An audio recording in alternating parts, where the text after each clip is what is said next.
Ya, kalau ditanya bisa apa enggak, pasti bisa, nyatanya ada kejadiannya kan. Nah, yang jelas kalau kita kehilangan sesuatu oleh otak itu tidak hanya diartikan sebagai kehilangan, tapi itu artinya terjadi ancaman, terjadi threat gitu ya. Nah, ketika ini terjadi gitu ya, kita itu merangsang bagian otak yang namanya amigdala, dan amigdala itu reaksinya sangat cepat gitu. Nah, sehingga inilah yang kemudian menimbulkan reaksi emosional yang dimaksud. Apalagi kalau misalnya barang yang dimaksudkan mungkin juga memiliki nilai-nilai tertentu, atau mungkin juga ada hal-hal yang kita nggak tahu ya, yang membuat si pemilik atau si pelaku ini tadi melihat itu tuh sebagai sebuah ancaman atau hilangnya kontrol yang sangat luar biasa gitu.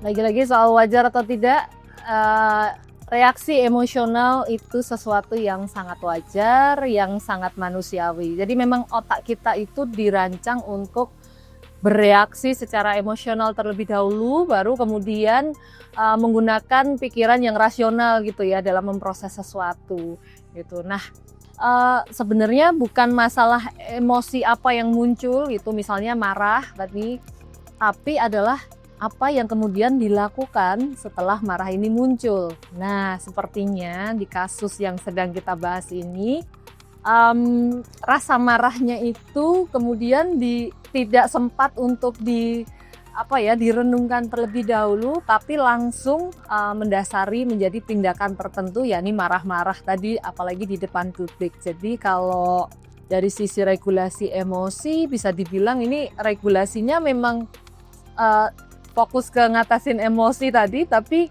kurang adaptif ya, seperti itu.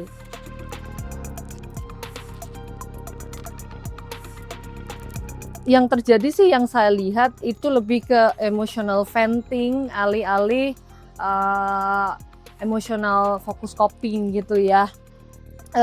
Emotional venting itu tadi meluapkan apa yang dirasakan, emosi yang dirasakan secara langsung gitu, nggak pakai mikir dulu ini oke apa enggak, ini proper apa enggak gitu. Pokoknya diluapin aja. Efeknya memang ada efek positifnya, setelah itu kayak lega gitu, tapi tentu saja ini memberikan efek dampak yang lain.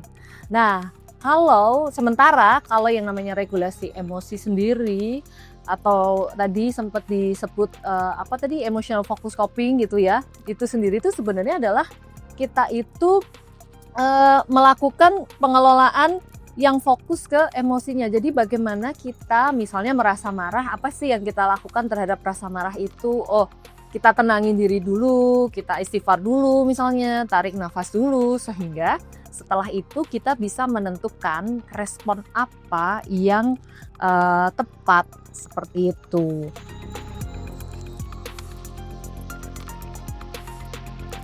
Tadi ketika kita bereaksi, alih-alih berespon, reaksi itu berarti kita langsung mereaksi emosi-emosi yang kita rasakan. Dalam contoh tadi ya kita asumsikan rasa marah gitu ya, karena kehilangan gitu ya, karena ada pihak lain yang dianggap bersalah gitu. Nah, alih-alih merespon, kalau yang terlihat adalah bereaksi itu. Nah, sementara kalau reaksi itu kan berarti belum sempat dipertimbangkan dengan rasional gitu ya, dihitung nanti efeknya seperti apa. Nah, kalau ditanya resikonya, tentu resikonya banyak sekali. Kita juga udah bisa lihat ya sekarang bahwa ternyata bisa saja kita itu menilai situasi salah gitu kan. Sebenarnya mungkin kejadiannya nggak seperti itu, tapi kita udah kadung marah-marah. Atau juga nanti efek efek lanjutannya adalah kita jadi malah mempermalukan diri sendiri gitu ya.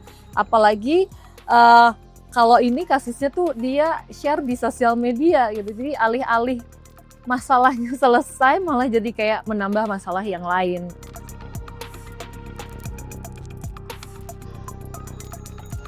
Kalau ditanya faktor psikologis apa yang mungkin mempengaruhi gitu ya, kok responnya bisa seperti itu, sebenarnya bisa macam-macam banget.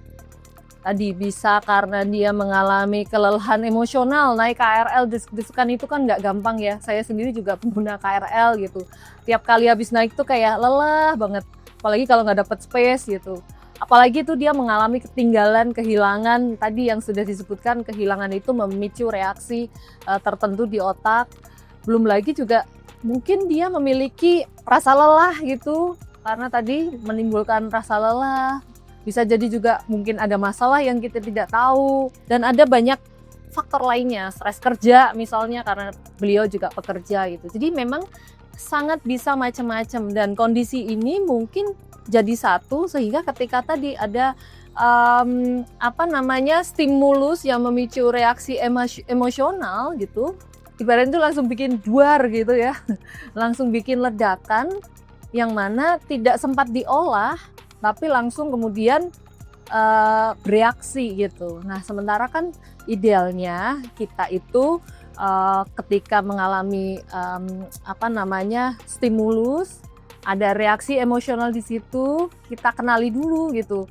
Sebenarnya apa sih ini gitu, sebelum kita memutuskan apapun yang akhirnya kita putuskan, kita lakukan itu sebaiknya ya setelah emosinya ini bisa dikenali dan bisa diperhalus gitu. Karena sebenarnya emosi apapun itu tuh nggak ada yang salah gitu. Emosi itu netral gitu.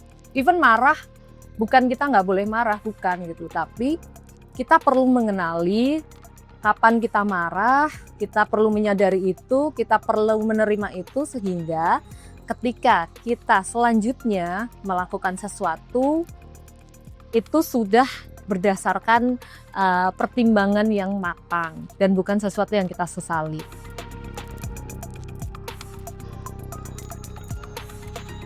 Pada dasarnya kita semua itu pengen didengarkan, kita pengen dimengerti, kita pengen dianggap benar gitu ya, diterima gitu. Pada dasarnya kita semua seperti itu gitu. Nah, termasuk juga ketika kita meluapkan atau menyampaikan atau curhat gitu ya di sosial media. Dan kebetulan sosial media ini kan merupakan ruang yang sangat memfasilitasi ya ketika kita mau mengekspresikan apapun itu. Nah, kalau secara umum ya orang memang melakukan itu semua dalam rangka mencari validasi emosional gitu. Jadi belum tentu mencari dukungan sosial juga, tapi yang pertama itu biasanya adalah mencari validasi emosional, mencari emotional support. Karena kadang itu tadi ruang yang diberikan sosial media ketika misalnya nih kita dapat komen, oh iya ya aku juga, itu tuh rasanya sangat-sangat melegakan. Walaupun di sisi yang lain juga ada hal-hal yang mungkin bisa jadi malah mengganggu gitu. Tapi secara umum memang sosial media memberikan ruang untuk itu, dan tadi secara umum juga kita itu orang yang suka banget kalau didengarkan gitu. Dan ya tadi dengan kita share ke media sosial kan seolah-olah orang itu mendengarkan kita gitu melalui tulisan atau apa yang kita sampaikan.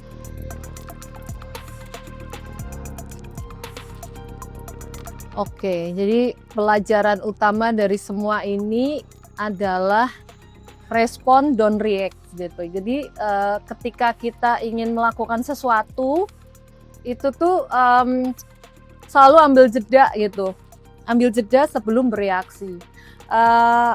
Emosi apapun itu boleh dan apapun itu valid gitu, tapi tadi kita perlu kelola dulu gitu. Apakah memang harus dipublish? Publish itu tidak harus selalu ke media sosial ya. Dipublish itu misalnya aku marah, apakah aku harus cemberut? Apakah aku harus langsung berkata-kata kasar gitu? Nah, itu dengan kita mengambil jeda, kemudian kita memproses apa yang dirasakan, itu memberi kita ruang waktu untuk merespon dengan tepat. Jadi, apalagi terkait dengan media sosial ya, akronim STOP itu masih sangat relevan, teman-teman. Diingat, STOP. 1, stop sendiri, jadi stop itu berhenti sebelum mau mengeluarkan sesuatu. Ini juga berlaku untuk regulasi emosi ya, jadi stop, berhenti dulu, lalu kemudian think, ini tuh apa sih sebenarnya yang lagi dirasain gitu ya. Kemudian observe, kemudian dirasakan ini sebenarnya apakah ini rasa marah, apakah ini rasa apapun itu, ya diterima dulu, baru kemudian P-nya adalah proceed atau pause. Apakah memang rasa marahnya harus dikeluarkan melalui umpatan atau ya sudah cukup dengan nafas panjang tadi? Apakah rasa nggak sukanya harus banget di pause? Apa cukuplah sampai di sini saja? Jadi itu kira-kira pelajaran dari semuanya. Kita berhati-hati, kita ambil jeda, kita manfaatkan seluruh bagian otak kita, jangan hanya amigdala yang bereaksi terhadap emosi secara cepat tadi, tapi berikan waktu untuk prefrontal cortex kita untuk menggunakan pikiran yang rasional untuk menimbang. Nah, setelah itu putuskan dengan baik dan silahkan mau apapun, tapi keputusan yang bertanggung jawab, dan insya Allah itu nanti jauh lebih baik ketimbang yang diambil berdasarkan respon emosional sesaat.